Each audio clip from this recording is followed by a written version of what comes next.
Let's start this hour off with Prashanti, to be presented here by a brilliant hostess, Nalini Bhat. Come join me. Let's see. We at Prashanti offer our humblest pranams at the most sacred lotus feet of Bhagavan Shri Satta Sai Baba. Welcome, brothers and sisters. This is Nalini. When the avatar incarnate is the eternal charioteer guiding you through the maze of life, surely you can overcome all your problems. As the charioteer of Arjuna, Lord Krishna led the Pandavas to victory and gifted posterity the great divine elixir of Bhagavad Gita. We are very fortunate because in our own times we have Bhagavan Shri Satta Sai Baba as the charioteer guiding us on the right path of truth and righteousness. Bhagavan Baba started a magazine in 1958 called Sanatana Sarathi, or the Eternal Charioteer, to bring this message to millions of people. Professor Kasturi was the editor since its inception to Professor Kasturi's last breath in 1987. It was the auspicious day of Shivaratri, 16th February 1958. In a grand function, Bhagavan released the first issue of Sanatana Sarathi. The magazine was destined to uplift and redeem mankind. Thus started the march of this epoch-making magazine. Lord Krishna became the Sarathi of Arjuna and gave the divine message of the Gita. The same Lord has now assumed the role of the eternal charioteer of mankind. When Bhagavan visited Bangalore, he himself went to the West and bought a foot-operated treadle printing machine, a Telugu and English types, and other necessary equipment to set up a printing press at Prashanti Nilayam. Bhagavan specially wrote an article for Sanatana Sarathi every month. Professor Kasturi translated into English. Professor Kasturi gives a very interesting account of the magazine in his book, Loving God. Every month, I stuffed the magazines into 2 gigantic boxes, took them to Bukkapatnam on a bullock cart, had them lifted to the roof of the bus proceeding to Penukonda. The boxes were brought down from the bus and a porter carried them to the platform. There, I awaited the arrival of the passenger train to Bangalore.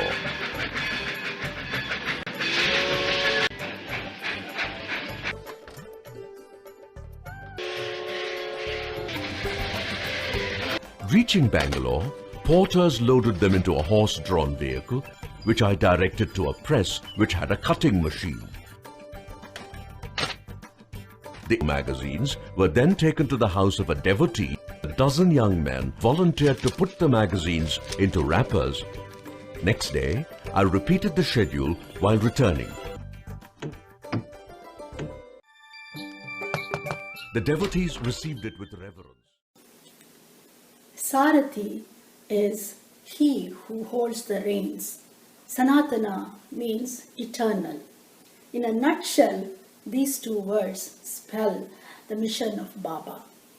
Baba wrote in the very first issue of Sanatana Sarathi, this magazine will lead the cohorts of truth against the evil forces of the ego.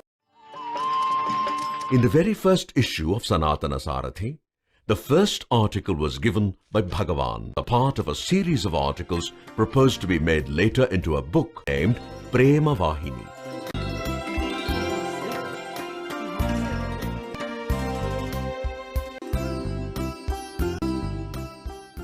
Bhagavan continued contributing his monthly articles every month up to October 1984, which contained his 8th and final article, the last of the 16 books of the Vahini series.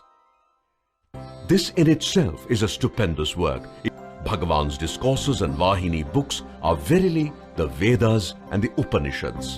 In 1962, Bhagavan emphatically declared, Sanatana Sarathi is a result of my will, my energy and my joy. Nothing can stand in the way once I have decided on any step in my mission. Bhagavan's discourses, compiled in nearly 40 volumes of Satya Sai Speaks, are as fresh and enrapturing today as they were decades ago. Bhagavan said, Sanatana Sarathi is the bridge which leads you to me and brings me to you. Today, this bridge extends over all the oceans of the world. There are millions in all corners of the world whose life has been transformed by this magazine, printed in 25 Indian and overseas languages. Sanatana Sarathi is the chief medium through which this universal teacher of truth conveys his divine message to mankind. Professor Kasturi writes beautifully. This magazine is the conch of Lord Vishnu awakening the sleeping. It is the drums of Shiva who is challenging the unruly to shed their waywardness. Truly, Sanatana Sarathi is the lamp which lights up humanity groping in the dark. Thank you for watching Prashanti. Jai Sai Ram. Let's start this hour off with a writer, director, and our privileged hostess of Prashanti, Mrs. Nalini Bhat. Love is my form, truth is my breath, bliss is my food. Love is my form, truth is my breath, bliss is my food. Love is my form, truth is my breath, bliss is my food.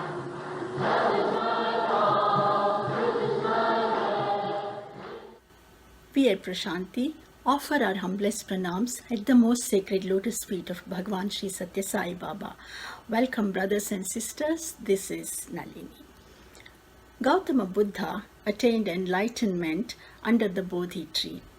There stands a banyan tree on the mountain path close to Prashanti Nilayam. This tree is no ordinary tree. It is the tree of meditation, tree of spiritual austerities. This Bodhi tree is the very same tree under which Buddha sat, meditated, and received spiritual illumination.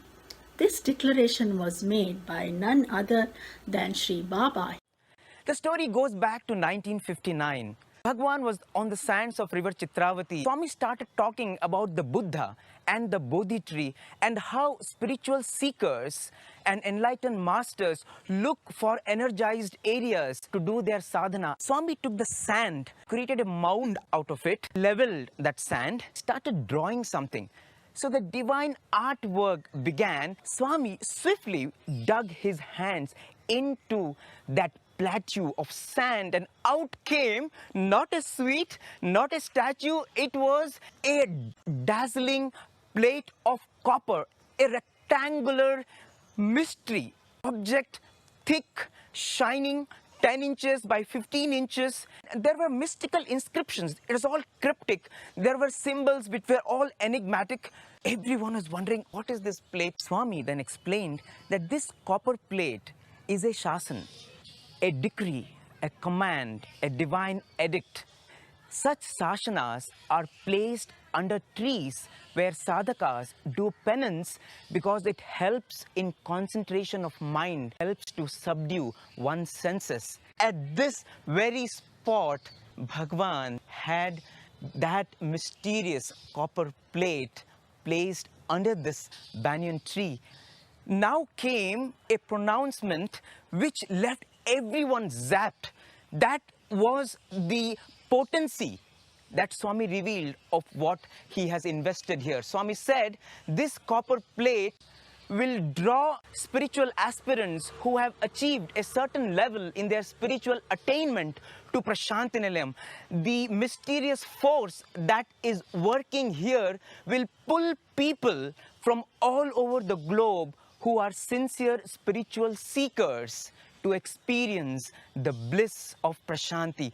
Once they come here, they will find their hearts becoming a tapovana, an abode of peace and tranquility. Just be here for 5 minutes, you will know how your monkey mind loses its monkeyness and becomes like Hanuman. It develops that heaviness of concentration. It becomes redolent with silence. In fact, it is said Lord Vishnu, when Pralaya happens, reclines on the banyan leaf. Lord Shiva instructs in silence again under the Vatavriksha. And our Bhagwan also is adored. If you want to experience, at least get a glimpse of the peace, of the tranquility that sages and seers feel in their hearts, drop everything in your room, keep your iPhones, iPads, your gadgets in your room, come here and concentrate on the big I. Just you get supercharged here by the spiritual power. Bhagwan has blessed us to help us concentrate our minds on Him and one day become one with Him. Thank you, Sairam. This silent zone, under the huge canopy of the trees surrounded by majestic hills, invites for a serene and tranquil meditation, elevating the mind to higher spiritual possibilities.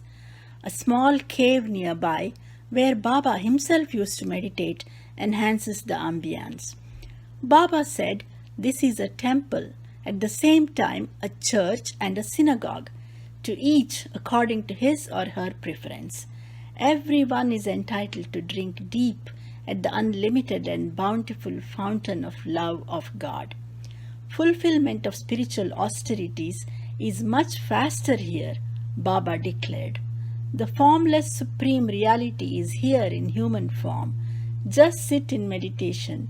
God showers divine bliss on every atom of your being.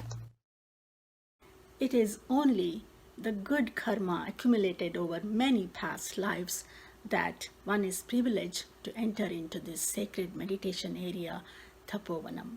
Thank you for watching Prashanti. Jai Sai Ram. Let's kick off with Prashanti, to be demonstrated here by a sincere devotee of Satya Sai Baba. Her name is Nalini Bhat. Stay tuned. Love is my form, truth is my breath, this is my food. Love is my form, truth is my breath, this is my food. Love is my form, truth is my breath, this is my food.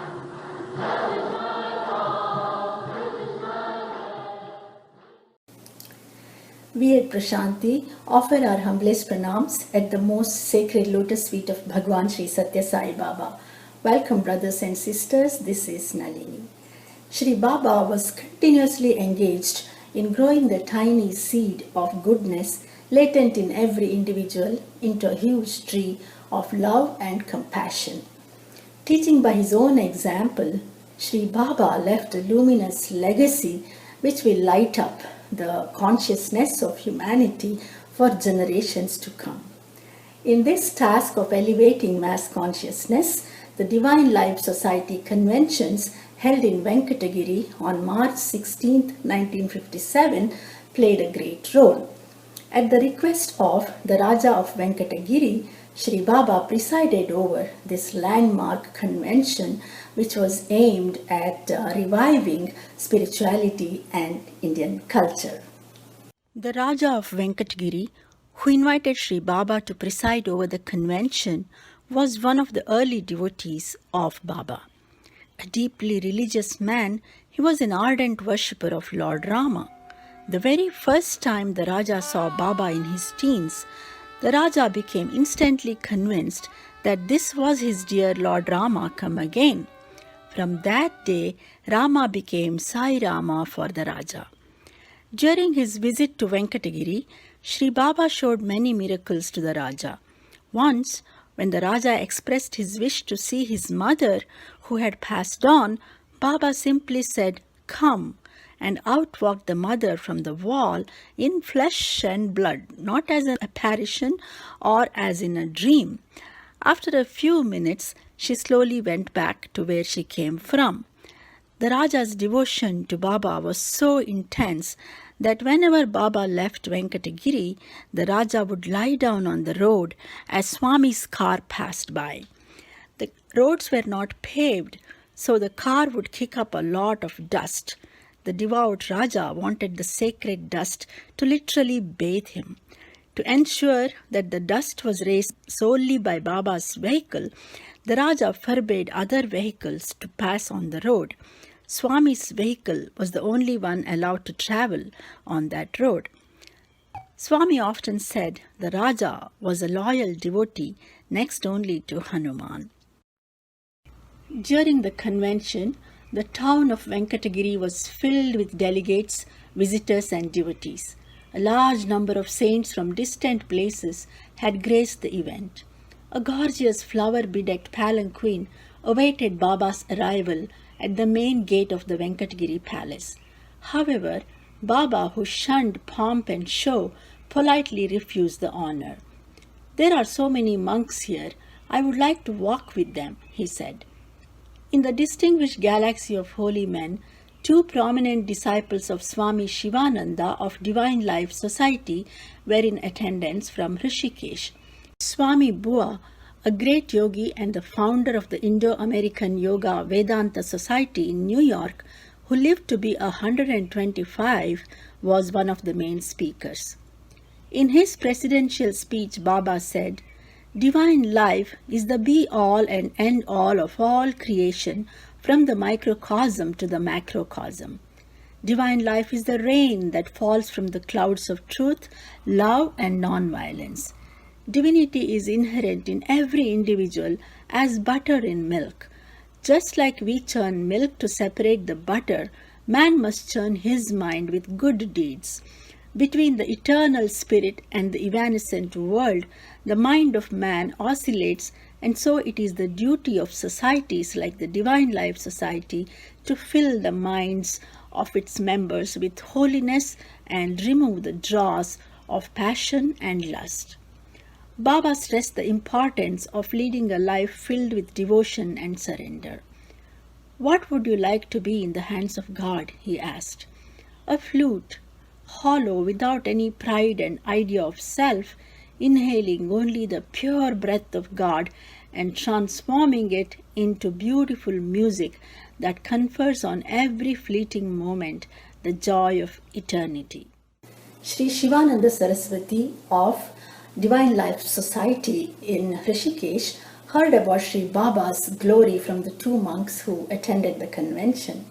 He promptly invited Shri Baba to come and visit his ashram at Rishikesh and bless the monks there. Shri Baba accepted the invitation and undertook his North Indian trip in the same year. So that and more in upcoming Prashantis. Thank you for watching. Jai Sai Ram. Let's start this hour off with Prashanti, where the anchor is a very close friend of mine, and her good name is Nalini Bhat. Let's see Ms. Bhat's outlook on Satya Sai Baba. Stay tuned.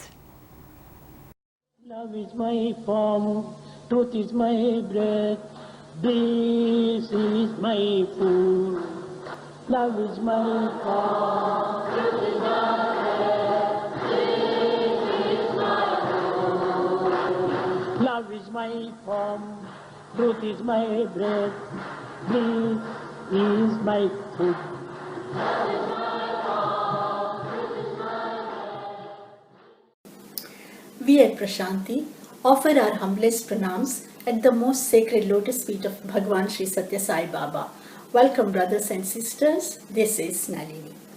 Today we are bringing you the glorious story of Shri Baba's visit to Rishikesh, which he undertook at the invitation of Swami Shivananda of Divine Life Society. Baba's visit to Rishikesh was a big step in furthering his mission of revival of spirituality, nurturing of the spiritual seekers, and also the protection of Vedic scriptures. Baba has said Hindu religion could survive the series of onslaughts, cultural upheavals and foreign invasion only through the efforts of her spiritual leaders who stood watch over its treasures and re-established the principles of eternal truth in the hearts of the people. I always wanted to light the lamp of love in every heart. The golden age of human redemption is here. The splendor of its dawn has already filled the eastern horizon with golden glory and will circle the entire world. Mankind is awakening. I came, Baba says, because the good men of the world, the saintly and the seeker, the guides and the godly, longed for me. Baba's miracles at Rishikesh with the saints validates this dictum.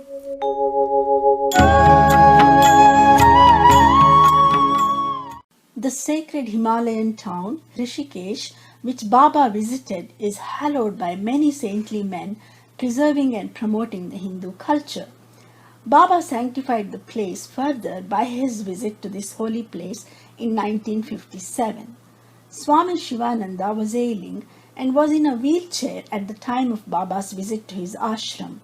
But by the time Baba left Rishikesh, he had discarded the wheelchair and was walking on his own. The most striking incident during this visit happened with a saint who was living in a cave near Rishikesh.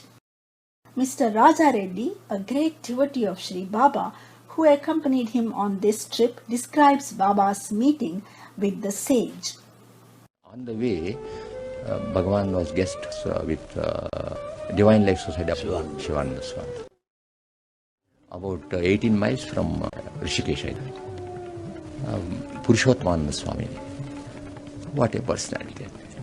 Well, he had to be actually shaken up and he could not even talk because full of bliss. When Baba visited the cave, the saint welcomed him and said, "God only has sent you." Baba corrected him and said, "No, God himself has come." Later in the day, Baba gently laid down his head on the lap of the saint. The saint then was blessed with the grand vision of the Lord himself.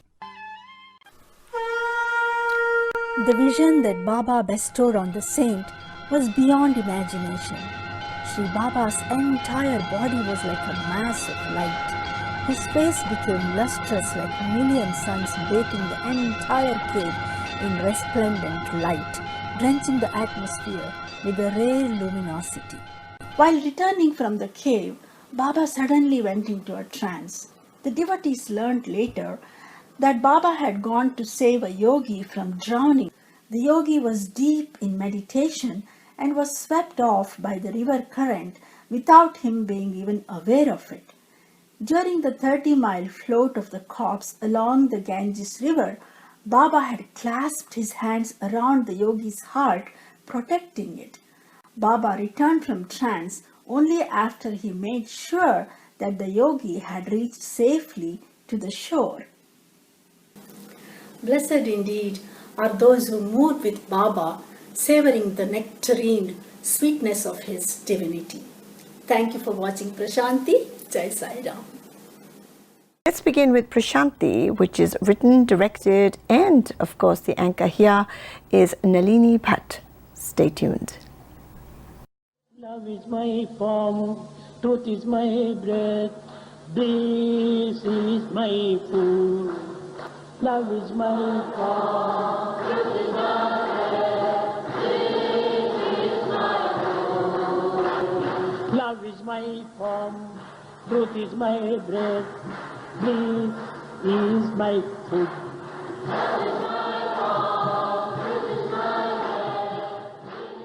We at Prashanti offer our humblest pranams at the most sacred lotus feet of Bhagwan Shri Satta Sai Baba. Welcome, brothers and sisters. This is Nalini. Previously, we brought you the grand vision of Lord Vishnu, which Sri Baba granted to a saint at Rishikesh in a hallowed cave. On this episode of Prashanti, we'll bring you Sri Baba's visit to Mathura, the scene of his previous avatar as Lord Krishna, and also his visit to Kashmir. The advent of the Sai avatar was announced by that venerable sage Aurobindo on that night when he was sitting with his disciples on the terrace in his ashram and saw that shooting star, and he said, "Krishna has come."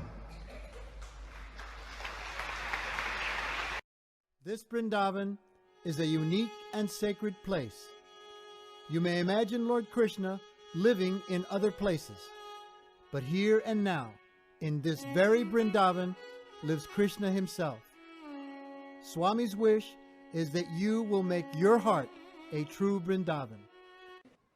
Sweeter than the sugar, tastier than the butter, tastier than the nectar. It is the very nectar. Chant the glorious name of Krishna, which is all the sweetness. Baba has said during discourses, I am the same Lord Krishna come down in this human body as Lord of Puttaparthi.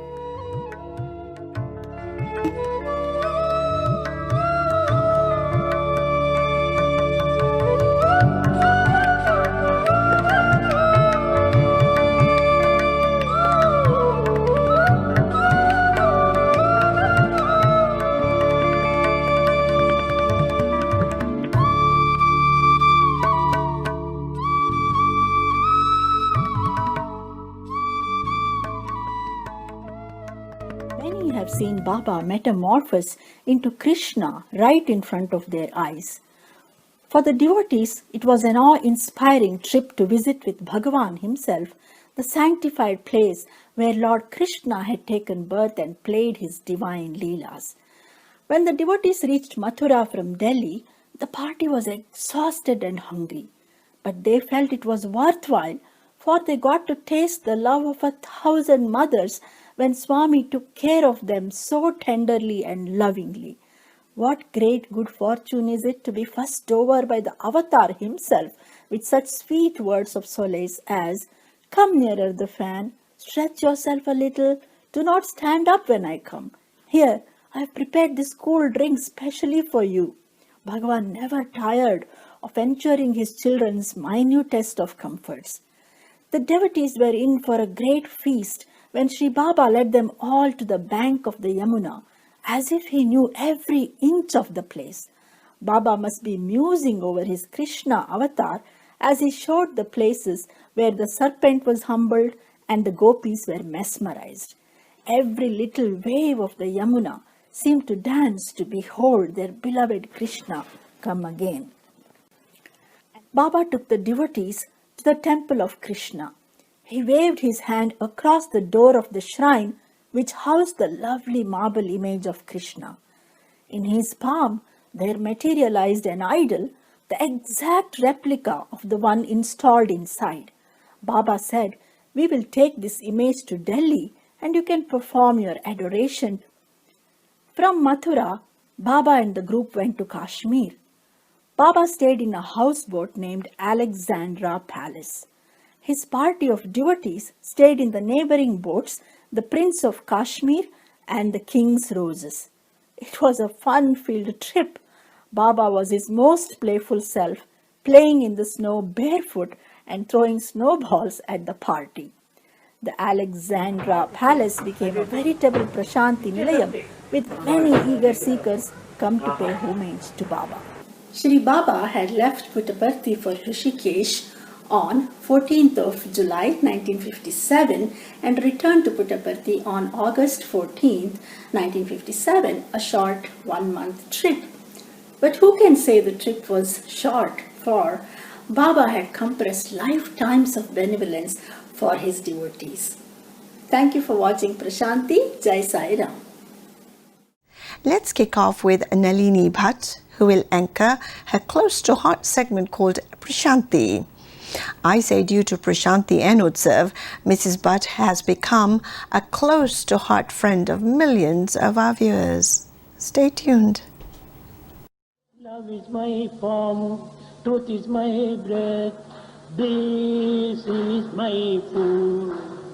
Love is my form, truth is my breath, this is my food. Love is my form, truth is my breath, this is my food. Love is my form, truth is my breath. We at Prashanti offer our humblest pranams at the most sacred lotus feet of Bhagwan Shri Satta Sai Baba. Welcome, brothers and sisters. This is Nalini. Previously, we brought you Shri Baba's trip to North India in 1957. In 1958, while sitting on the sands of Chitravati, Shri Baba suddenly announced, "I am going to take you to the place where I did penance." This was very puzzling for the devotees. When did Baba do penance and where? The enigma became very clear 3 years later in 1961, when the plans for visiting Badrinath, the holy abode of Sriman Narayana, where Narayana himself had done penance, were drawn up. Shri Baba was referring to himself as Narayana when he said, "I'll take you to the place where I did penance." And later on, Shri Baba told the devotees, "You are very fortunate indeed, for you are proceeding to Badrinath with the manifested form to visit the unmanifested form." Baba visited the foremost shrine of Lord Shiva, Kashi, and the foremost shrine of Lord Narayana, Badrinath, in 1961 in order to infuse spiritual power in those holy shrines. His visits to the ancient temples were for charging the batteries that had gone weak, as he said. First, Bhagwan sanctified the idol of Vishwanatha at Varanasi by placing a special celestial jewel on the idol, declaring that it has the mystic potency to charge that symbol of the Lord. At Badrinath, Baba brought up from the underground the sacred Shivalingam, originally carried from Kailasa to Badrinath by none other than Sri Shankaracharya, considered to be the very avatar of Shiva about 1200 years ago. Not just this, but the trip to Badrinath was filled with wondrous miracles. Mrs. Vijayamma, a great devotee who accompanied Baba on the trip, has narrated these miracles in her book, "Other Than You, Refuge There Is None." We traveled with Swami in 1961 to Badrinath. On the way to Badrinath, Baba had chosen to trek the final lap of 18 miles long narrow road of rubble and stone. Baba had refused to mount the horse. A horse was following them just in case Baba got tired and needed to ride the horse. Baba asked Vijayamma to sit in the basket carried by the porters. Reluctant at first, Vijayamma made an arrangement with Baba. She would sit in the basket if Baba rode the horse. Baba yielded. When Vijayamma saw Baba on a white horse, radiant in white dress, white goggles, white shoes, white gloves, and white stick, she says it was the sight of the very avatar of Kalki arriving on a white horse all dressed in white. Baba gently tapped the horse, and lo and behold, the horse started flying. The devotees panicked and shouted, "Baba, please come down, you may fall." Sitting in the basket, Vijayamma could have a clear vision of Swami as Kalki to her heart's content from a height. At the Badrinath temple, Swami's miracles were phenomenal. He drew from under the Narayana idol a Netra Linga. This Linga, when it emerged at the call of Baba, created a chapter in history, bringing harmony between worshippers of Shiva and worshippers of Narayana. Netralinga was a mixed shade of dark brown and light brown. Swami kept the lingam in a dazzling golden lotus which he materialized. Netra means eye. The devotees could clearly see even the pupil of the eye inside the lingam moving like a human eye. Baba himself explained to devotees back in Puttaparthi after he returned, and I quote, "I went to Badrinath because the Netralingam, which is the central source of holiness there, had to be revived with spiritual efficacy. The Netralingam laid by Shankaracharya underneath the idol there was taken out by me, and consecration by pouring holy water was done with Ganges water, which I fetched by a wave of the hand. It was worshipped with golden bilva leaves and tummi flowers, both created by me on the spot and sent back to its original place.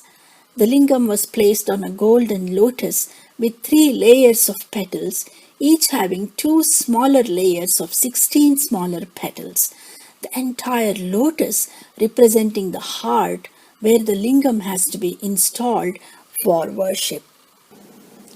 Shri Baba later distributed these flowers which he manifested to all the devotees who had accompanied him on the pilgrimage. I have been very fortunate because I have actually seen a tiny tummi flower, golden flower, which Shri Vijayamma was very gracious to show me in our puja room. More next time. Thank you for watching Prashanti. Jai Sai Ram.